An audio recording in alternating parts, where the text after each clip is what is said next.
What if America's most dangerous border isn't a wall or a desert crossing, but a highway before dawn? Interstate 40 slices through the heart of Oklahoma, its asphalt glistening like a steel vein under fog and flashing lights. Trucks rumble east and west, carrying food, steel, and fuel, the lifeblood of the nation. Yet hidden among them are ghosts of another kind, fugitives, traffickers, and forged identities, all slipping quietly beneath the hum of commerce. When federal agents strike, the quiet rhythm of trade collapses into chaos, siren spotlights, and the roar of engines trying to flee. Between September 22nd and 25, 2025, that chaos had a name: Operation Rolling Steel, a joint sweep by U.S. Immigration and Customs Enforcement ICE and the Oklahoma Highway Patrol. In just 4 days, 120 suspects were arrested. 91 of them were licensed commercial drivers accused of crimes ranging from narcotics trafficking to human smuggling. For a moment, America's arteries of commerce looked like battlefields of order and law. President Donald Trump, speaking from the White House Rose Garden, praised the operation as a victory for sovereignty inside our own borders. His 2025 directive, the Secure Freight Initiative, declared that highways were not neutral ground, but extensions of national territory. Under this doctrine, the same vigilance once reserved for the southern border now applies to every major freight route. Yet the scene in Oklahoma revealed more than just arrests. Rows of trucks idled in silence as agents searched for hidden compartments and falsified manifests. The air smelled of diesel and fear. According to Reuters, the operation's success depended on coordination between ICE, the Department of Homeland Security, and newly deputized local troopers under the 287G program, which allows state police to act as federal immigration officers. Participation in that program has surged 43% since Trump's return to office.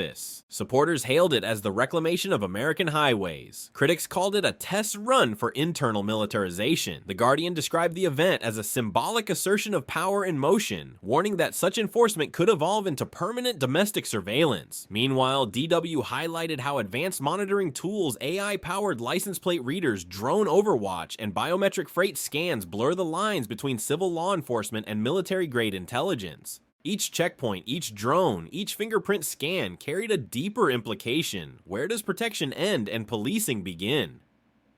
Defense news analysts compared the system to counterinsurgency models once used in Iraq, tools of war now repurposed to patrol the homeland. What happens when technology built for Kabul's alleyways becomes standard equipment in Oklahoma City? By the time dawn broke on the final day, the mission had shifted from enforcement to revelation. America's roads, once symbols of open movement and free trade, had become a stage where freedom itself was being tested. The BBC reported how some truckers applauded the arrests, saying highways finally felt safe. Others whispered that they now feared being profiled, detained, or mistaken for criminals. This operation may have been confined to a single corridor, but its echoes reach far beyond. In Ukraine, AI systems track Russian convoys across occupied roads. In Iran, border drones shadow smugglers through desert canyons. In China, traffic algorithms monitor logistics along the Belt and Road. Oklahoma's sweep belongs to this new world order where control of movement defines power.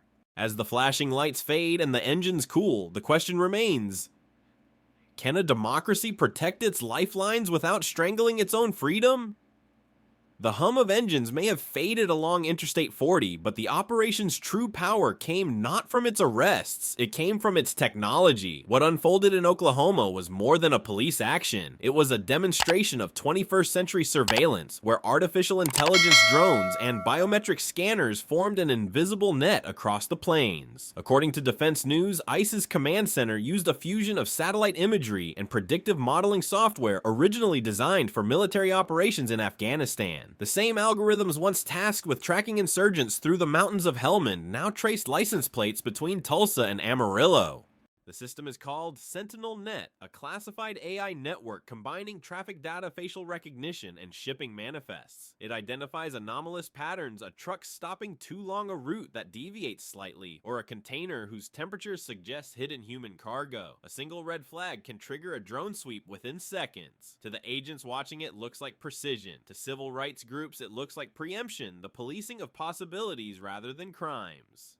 Reuters reported that the Oklahoma sweep was the first time domestic officers used integrated drone overwatch with biometric databases in real time. The drones, equipped with infrared cameras, hovered silently over rest stops, detecting heat signatures from trailers suspected of concealing narcotics or migrants. Every movement was recorded, stored, and cross-referenced with federal archives. As The Guardian noted, this marked the return of the battlefield algorithm, now pointed inward. The line between war tech and law enforcement has blurred beyond recognition. In 2025, Jane's Defense Weekly observed that American domestic security increasingly mirrors hybrid warfare doctrines where information surveillance and deterrence merge into one seamless system. What once separated foreign counterinsurgency from domestic policing is now measured only by geography. The Oklahoma operation also revealed how far Trump's Secure Freight initiative has evolved. It extends beyond the highway, linking customs data, railway schedules, and maritime shipping manifests into a single grid of traceable movement. Officials describe it as predictive protection. Critics prefer algorithmic authoritarianism. Al Jazeera interviewed digital rights activists who warned that a state capable of monitoring every truck today can monitor every citizen tomorrow.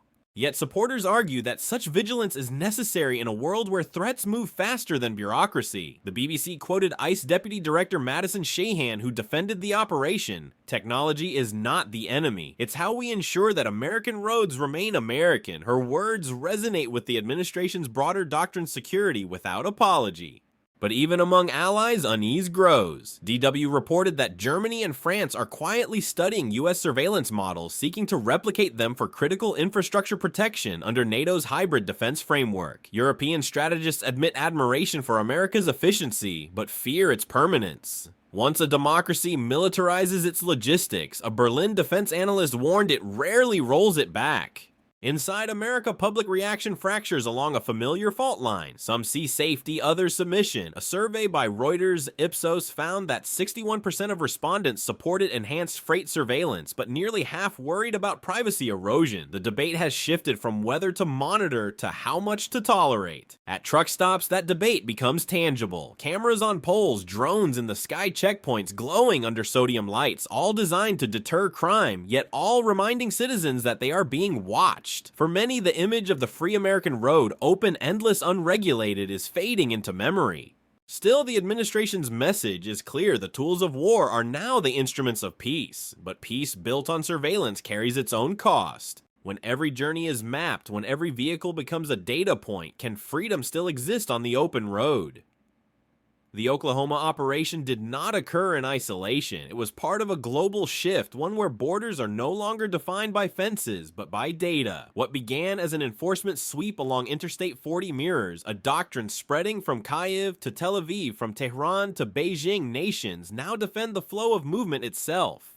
According to Reuters, the Pentagon's internal briefing labeled the Oklahoma campaign an early test of logistical sovereignty, a policy that treats transport corridors as strategic front lines. This mirrors how Ukraine uses satellite constellations and AI networks to monitor Russian convoys deep within occupied territory. Every truckload of ammunition tracked in Donetsk echoes the same logic that guided ICE agents in Oklahoma: control the routes, control the threat. In Israel, Defense News reports counter-terror units have adopted predictive analytics that scan desert supply routes, identifying possible infiltration before it occurs. The algorithms powering those systems are now being marketed to Western law enforcement agencies, including U.S. Border and Highway Patrol units. Meanwhile, Iran's Revolutionary Guard employs similar methods along the arid stretches of Baluchistan, targeting smugglers who exploit the same terrain once used by insurgents. And across the Pacific, China's Ministry of State Security integrates logistics surveillance with its massive sky grid system, linking highway sensors, cargo scanners, and satellite data into a single real-time control network. As The Guardian observed, Beijing's model turns every commercial route into a security instrument. The irony analysts say is that while the US condemns Chinese digital authoritarianism abroad, it is building a parallel structure at home just under the banner of democracy. The pattern is unmistakable. What began as isolated national responses to trafficking, terrorism, and illegal migration has merged into a global philosophy: mobility equals vulnerability. DW noted that NATO's 2025 hybrid defense framework directly incorporates this lesson, urging member states to treat critical infrastructure as potential border terrain. The same sensors watching Ukrainian drones are now being installed in European rail networks, seaports, and energy pipelines. Trump's America sits at the center of this transformation. His administration's Secure Freight initiative now influences Western allies from Poland to Canada, embedding biometric checkpoints and algorithmic monitoring into trade hubs. Supporters see this as the natural evolution of homeland defense in an era of cyber warfare and drone threats. Critics, however, warn that such systems never retreat. Once freedom becomes data, can it ever return to being trust? The fusion of domestic enforcement and military strategy blurs the line between peace and war. Jane's Defense Weekly likened it to hybrid warfare turned inward, a state's ability to project control, not against enemies abroad, but against uncertainty within. It is governance through anticipation where every highway, port, and database becomes a potential battlefield. This convergence of security systems creates an uneasy symmetry between democracies and autocracies. When Reuters compared surveillance protocols in the US and China, analysts concluded that while intentions differ, mechanisms increasingly overlap. Facial recognition, cargo profiling, predictive threat scores all now operate under the same technical language, if not the same flag. For global citizens, the stakes are high. If freedom of movement is the currency of democracy, then data has become the toll. Every checkpoint, every scan, every secure corridor chips away at the illusion of distance between liberty and control. From the dust of Oklahoma to the rubble of Donetsk, from the ports of Haifa to the warehouses of Shanghai, one truth unites them all: control of movement defines the architecture of modern power. But as nations learn to guard their arteries of trade and transport, a darker question looms. When every road becomes a border and every traveler a potential suspect, how long before the map of the world begins to look like a cage? In Washington, the political battle over the Oklahoma sweep erupted almost as soon as the last truck was cleared. Within hours of the Department of Homeland Security's briefing, President Donald Trump hailed the mission as proof that American security begins at home. From the Rose Garden, he described it as a model for his 2025 Secure Freight initiative, promising that every major interstate junction would include biometric inspection points by 2026. Supporters in Congress called it a blueprint for national unity. According to Reuters, conservative lawmakers framed the sweep as the triumph of Trump's law and order doctrine, decisive, uncompromising, and strategically patriotic. The message resonated across much of rural America, where residents saw the crackdown as a long overdue defense of domestic safety. But opposition gathered quickly. The Guardian published a searing editorial warning that the operation may have protected roads but endangered rights. Civil liberties groups accused the administration of creating a parallel infrastructure of surveillance that could outlast its intended purpose. Al Jazeera quoted analysts who compared it to the Patriot Act on wheels, arguing that the policies justified intrusive data collection under the guise of transportation security. Meanwhile, DW highlighted Europe's fascination and apprehension with Trump's model. In Berlin, defense planners openly debated whether such integration of logistics and law enforcement might help protect European infrastructure from terrorism. Yet many also feared the cost. Once you militarize a highway, one German analyst told DW, you change not just traffic, but trust. In the United States, that change is already visible. Reports from BBC News described how truck drivers, logistics workers, and immigrant communities feel trapped between safety and suspicion. Some see officers as protectors, others as symbols of control. You don't know if the next checkpoint means security or scrutiny, a hauler from Texas told BBC. Politically, Trump's administration has doubled down. The Department of Homeland Security, emboldened by high approval ratings on enforcement, expanded cooperation with local authorities through the 287G program, allowing police officers to serve as immigration deputies. The policy, praised by conservative states, infuriates civil rights advocates who warn it could normalize federalized policing under local badges. Behind the scenes, the Pentagon's Office of Homeland Integration, as reported by Defense News, classified the Oklahoma sweep as part of a larger logistical sovereignty doctrine. Its guiding principle, no corridor, physical or digital, should remain uncontrolled. The plan envisions a nationwide grid of AI-linked surveillance that fuses interstate rail and port data into one predictive system by 2028. Such integration has undeniable benefits: quicker responses, fewer blind spots, stronger deterrence. Yet it raises fundamental questions about democracy itself. When the tools of national defense become instruments of domestic governance, where is the line between citizen and subject? Reuters analysts pointed out that while violent crime dropped along I-40 in the weeks following the operation, hotline calls about racial profiling surged by 24%. Public confidence is a fragile asset. Once lost, no amount of security can easily restore it. Even within the administration, quiet unease grows. Some DHS officials speaking anonymously to The Guardian admitted fears that the success of such missions could breed dependency, that future leaders, regardless of ideology, might find the temptation of omnipresent control impossible to resist. For Trump, however, the symbolism is clear. Strength equals stability. In a world rattled by foreign wars and internal division asserting control at home projects dominance abroad, DW commentators argue this vision fits the new American narrative sovereignty as spectacle safety as proof of power. But every spectacle has a shadow. The same drones that guard highways can one day monitor protests. The same AI that flags smugglers could flag dissenters. In the name of protection, the architecture of freedom may be quietly rewritten.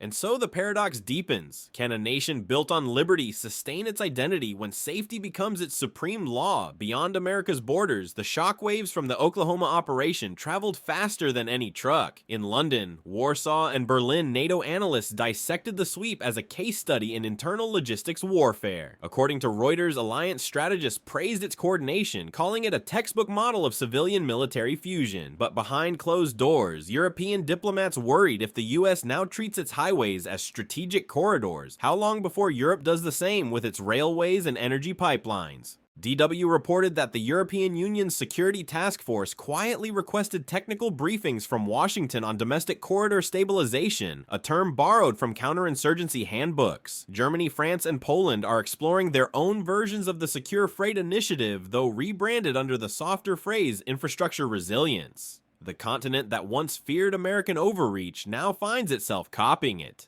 In the Middle East, Al Jazeera noted how Israel and Iran, bitter rivals, both seized on the story. Israeli officials facing drone infiltration from Lebanon cited Trump's model as proof that preemptive monitoring saves lives. Iran's Revolutionary Guard, by contrast, called the operation a glimpse of Western paranoia, using it to justify new surveillance powers along its eastern border. The irony was unmissable adversaries divided by ideology, united by the language of control. In Moscow, the Kremlin-controlled network Russia 24 broadcast the Oklahoma sweep with glee, calling it proof that America polices its people more than its enemies. The segment showed footage of trucks surrounded by flashing lights, followed by commentary accusing Washington of hypocrisy, championing liberty abroad while imposing militarized order at home. The Guardian's defense editor later remarked that propaganda thrives on symmetry. Every crackdown in a democracy feeds the autocrat's narrative. Beijing joined the chorus. The Global Times framed the operation as evidence of American instability, contrasting it with China's disciplined management of logistics. Yet behind the rhetoric, Chinese intelligence agencies quietly studied the US methods. Jane's Defense Weekly revealed that China's Ministry of Public Security had begun integrating American-style fusion center concepts into its Belt and Road transport corridors, using machine learning to detect anomalous cargo behavior. In effect, Trump's doctrine has become an unintentional export proof that even democratic control can legitimize authoritarian imitation. Reuters analysts warned that this reverse diffusion of surveillance norms could reshape global governance. Once America normalizes militarized logistics, rivals need only adapt it without the burden of oversight. Back in NATO headquarters, Defense News reported that planners now view freedom of movement as both an asset and a vulnerability. The Oklahoma sweep was cited during an October 2025 hybrid defense briefing in Brussels as an example of logistical deterrence, a strategy of securing critical routes before crises erupt. To military minds, it was efficiency. To civil libertarians, it was evolution at democracy's expense. Yet beyond policy rooms and summits, the human ripple continues. At the US-Mexico trade corridor, truckers fear intensified scrutiny. In Mexico City, trade officials protested what they called extraterritorial enforcement, warning that America's aggressive freight inspections could disrupt legitimate commerce under the USMCA. Across Latin America, exporters now face an uncomfortable truth: access to the US market may soon depend not just on goods, but on data transparency. Even allies are unsettled. BBC News interviewed British intelligence officials who quietly admitted admiration for Trump's results, but voiced alarm over the normalization of total visibility. One analyst described it as the democratization of distrust. Across continents, the Oklahoma crackdown has become both model and mirror proof that every state, democratic or otherwise, seeks the same thing: uninterrupted control over the arteries that sustain its power. But as governments race to secure their roads, rails, and skies, a haunting question lingers over every border and every screen. If the free world begins to mimic its rivals' methods, how long before it begins to mirror their mindset? The echoes of the Oklahoma sweep still reverberate across the nation, not through headlines, but through quiet everyday moments. Truck stops under new surveillance towers, checkpoints lit by LED floodlights, and citizens glancing up at drones that now hum where birds once flew. The operation may have ended, yet its legacy endures a redefinition of freedom itself. In early October 2025, the BBC reported a 24% spike in calls from Hispanic truck drivers to civil rights hotlines. Fear had replaced fatigue as the defining emotion of America's roads. One driver, identified only as Miguel from Texas, told reporters, "You don't know if the man in the next truck is a criminal or just another father trying to earn a living." His words captured the paradox of this new reality: security achieved through suspicion.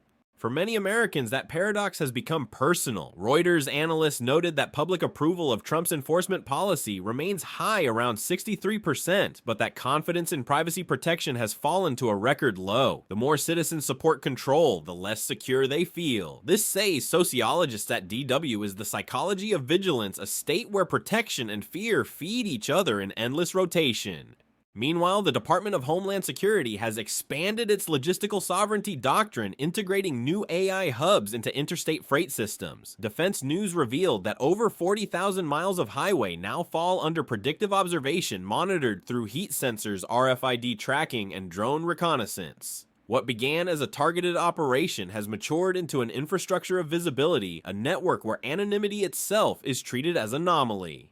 Globally, the transformation is accelerating. Jane's Defense Weekly reports that over 30 nations are adopting USE-style fusion centers, merging customs, police, and military data to detect internal threats. Al Jazeera warns that this convergence marks the rise of algorithmic governance, a system where borders dissolve but control expands. In such a world, freedom becomes less a right and more a calibration, a privilege measured by algorithms. Inside the US, the conversation has shifted from outrage to normalization. The flashing lights of Oklahoma are no longer symbols of crisis. They are part of the landscape. Political ads frame them as proof of progress, safety, strength. But underneath, a quieter question stirs. When the instruments of national defense are embedded in daily life, does democracy still govern by consent or by constant verification? In Trump's America, this question defines the age. The president's doctrine of security begins at home, resonates with voters weary of global turmoil, Russia's deepening offensive in Ukraine, Israel's escalating border clashes with Iran, and China's growing maritime presence in the South China Sea. Against such backdrops, internal strength has become America's most visible export. DW described it as prestige through control, a performance of stability meant to remind the world that the United States under Trump remains both fortress and beacon.